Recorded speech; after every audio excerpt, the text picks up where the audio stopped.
For those out there that don't know you personally like I do, can you tell me your name, where you're from, and the elementary, middle school, and high school you attended as a young boy?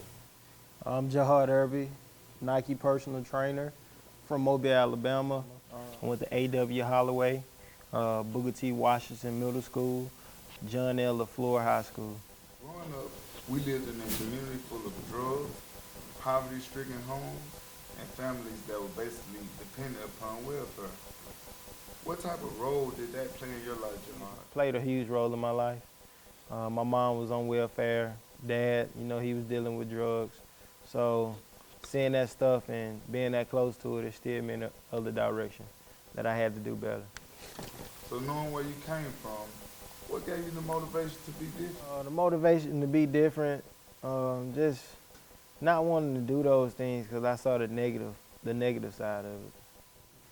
A lot of people are privileged with homes where, if they don't make it, they're still taken care of. And I knew it was either do or die, so it was either, make it or, be out in the streets in a couple of years. Well, understanding and knowing our community basically trapped a lot of our friends because of lack of family support or not being able to grow educationally by being incarcerated at a young age, or basically from peer pressure of friends, wrongful guidance, or being disobedient to their parents. Can you tell me how those struggling around us made you want to get away and better yourself and for you and your family? Seeing my friends and, some family members go down those roads and struggling, I just knew I had to do better in order for my family not to go through the same thing. I had an older big brother, man, that set a great example. He showed me that it was, other ways of making it out the hood, or, making it out of our neighborhood. I had a great grandfather, man, role model, as my dad also when my dad wasn't present, who just taught me the principles of hard work. And, if you don't work, you don't eat. Now, the last few days of undergrad, your major is physical education with a minor in exercise science. Right. Do you feel you have accomplished most of your childhood goals, or is there more hurdles for you to overcome in the future? Many hurdles for me to overcome in the future. Nowhere near to completing all my goals, but I'm on the right path. And no to the accomplishing my childhood dreams.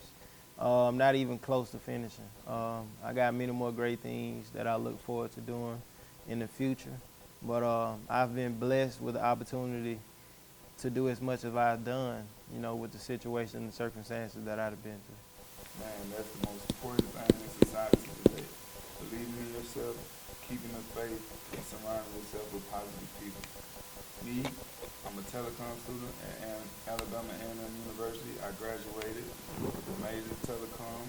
Looking forward to getting my master's in communication specialist as a communication specialist.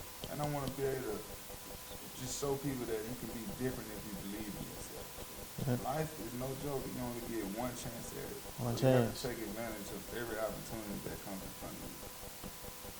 I love what you're doing, personal fitness. Can you tell me more about it? I've been a personal trainer for over 6 years. It's funny because growing up, I never liked lifting weights, being an athlete. It was forced on me, but I grew to love it. What motivated me to get into it, my grandfather passed from a triple bypass heart surgery. It really hurt me. He raised me. He was dear to me. I just didn't want to lose another family member to something that we can prevent.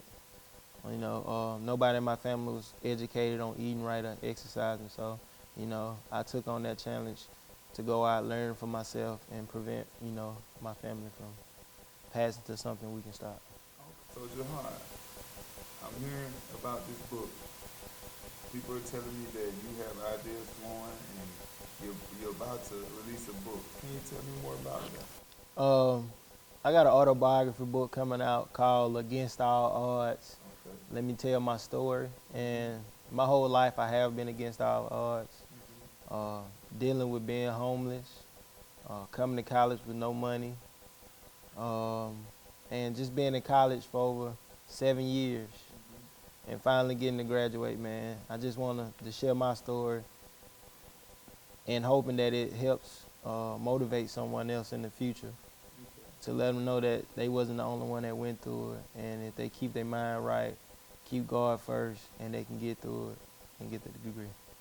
Man, that's amazing. And it took me almost 8 months to kind of figure out what direction I wanted my life to go. Now, me and you, we slept on the floor together. Correct. We had air mattresses, sleeping on one of our high school buddies' floor. One air mattress, one couch. Look where we are now. It's amazing, right? Yeah. God, man, that's the only thing I can say. Yeah. We sitting right here, we doing positive things, we surround ourselves with positive people. First, keep pushing. Yeah. Believe in yourself, I believe in myself, and you're gonna do it, man. I believe in you. If there's anything you would like to tell those kids who are going through some of the same circumstances that you and I have overcome, but are still fighting for, what would you tell them that could change their life at this moment? Number one, I would tell them to keep God first, Yes. to keep their faith high. Most importantly, stay around positive people. Find your role model, someone to piggyback off of to learn as much as you can, and to get your education on. Well, thank you, JIHAD IRBY, for being a part of this segment of Double P Payne's production. I look forward to your elevation as a mentor, a friend, but most importantly, my brother. I want you to continue to work hard and keep God first. Thank you, man. I'm just living my life, living my life. I'm just living my life, living my life. I'm just living my life, living my life. I'm just living my life, living my life.